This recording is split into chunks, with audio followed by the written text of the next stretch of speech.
나이가 들면서 뼈가 약해지는 것은 골다공증이죠. 나이가 들면서 근육이 약해지는 것은 바로 근감소증입니다.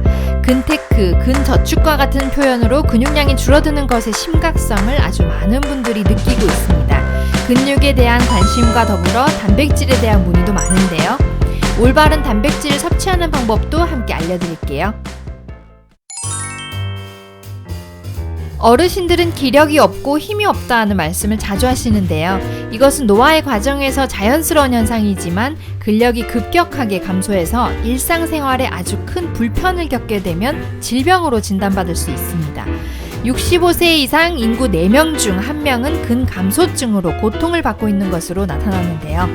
우리 몸의 근육은 40이 되면 1년에 1%씩 감소하고 60대가 되면 거의 20% 이상이 줄어듭니다. 80세 이상이 되면 젊을 때 근육량의 절반으로 뚝 떨어지고요. 근감소증을 방치하면 근육 기능이 80%까지 감소하고 사망률도 2배 이상 높아지는데요. 최근에는 근육이 부족하면 수명이 줄어든다는 보고도 있습니다. 65세의 중년층을 6년 동안 추적 조사한 국내 연구진은 일반인과 비교했을 때 근감소증이 있는 사람의 사망률이 남성은 2.9배, 여성은 3.2배 올라간다고 발표했습니다.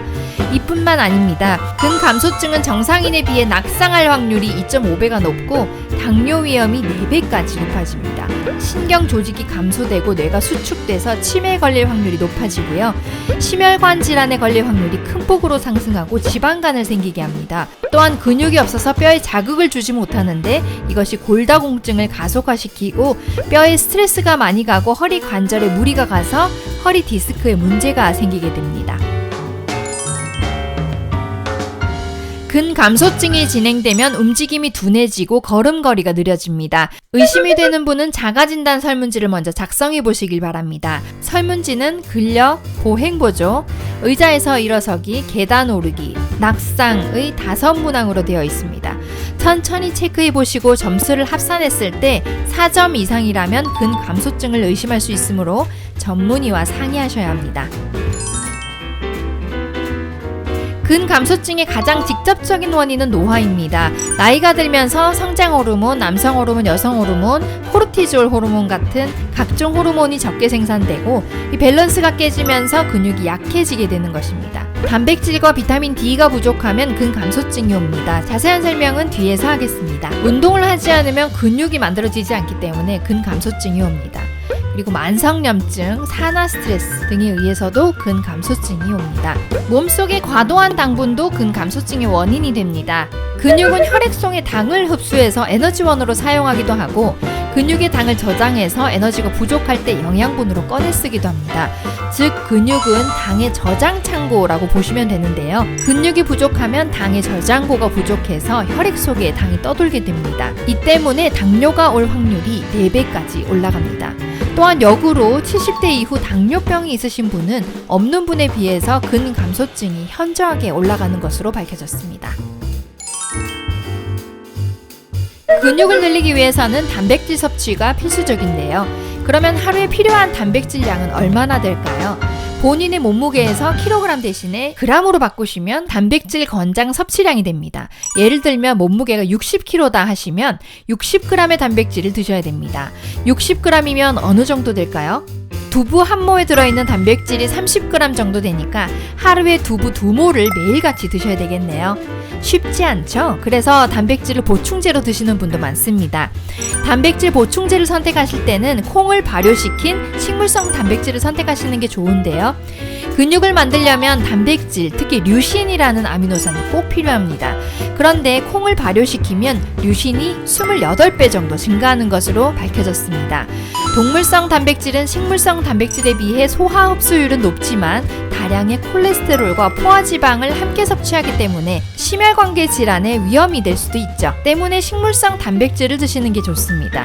실제로 대두 단백질을 대사증후군이 있는 비만의 쥐에 투여했더니 체지방, 간 수치, 혈당 이 모두가 감소한다라는 연구 결과가 있었습니다. 또한 동물성 단백질을 식물성 단백질로 바꾸면 사망률을 최대 34%까지 감소시킨다라는 하버드 보건대학원의 발표도 있었습니다. 또한 동물성 단백질에는 유당이 들어있는 경우가 많아서 소화력이 떨어지는 노인분들은 특히 설사를 할 수도 있으므로 콩에서 발효시킨 단백질 파우더를 드시는 것을 권해드립니다. 근육을 만드는 또 다른 영양소는 비타민 D입니다. 결핍되면 근감소증이 올 수 있는데요. 비타민 D는 장에서 칼슘을 흡수해서 뼈로 보내준다는 것은 앞전 골다공증 영상에서 말씀드렸죠. 최근 연구에서는 비타민 D가 10 나노그램 per 밀리리터, 10이면 비타민 D가 굉장히 결핍되어 있는 수치인데요. 이렇게 비타민 D가 결핍되어 있으신 분들은 근감소증 위험률이 39%까지 증가한다는 것이 밝혀졌습니다. 비타민 D가 부족하면 근육 통증을 잘 느끼고 낙상이나 골절 위험까지 높아진다라는 보고가 있습니다. 비타민 D를 생성하려면 햇빛을 쬐면 된다 하지만 실제로는 햇빛으로 비타민 D의 권장량을 흡수한다는 것은 불가능합니다. 비타민 D를 햇빛으로 흡수하려면 피부에 햇빛이 닿아야 하는데 특히 우리나라 사람들은 타는 걸 싫어해서 긴 옷에 모자에 장갑까지 끼고 다니죠. 때문에 비타민 D도 보충제로 섭취할 것을 권해드립니다. 치료약도 없는 근감소증을 예방하는 중요한 방법 바로 운동입니다.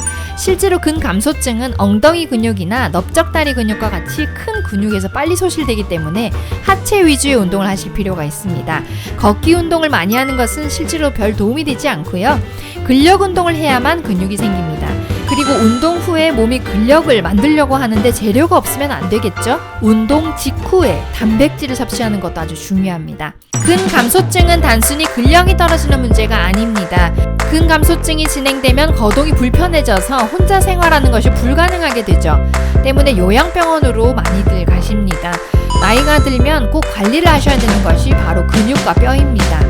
젊었을 때 근육과 뼈를 관리하시면 노년기를 아주 건강하고 행복하게 보낼 수 있습니다. 중년의 나이에 근육량이 많은 사람들은 확실히 면역력이 좋고 고지혈증, 당뇨 같은 혈관 질환에도 덜 걸립니다. 고지혈증, 당뇨, 관절염, 허리 디스크 등등의 합병증을 유발하는 근감소증, 지금부터 저와 함께 관리합시다. 제가 준비한 영상은 여기까지입니다.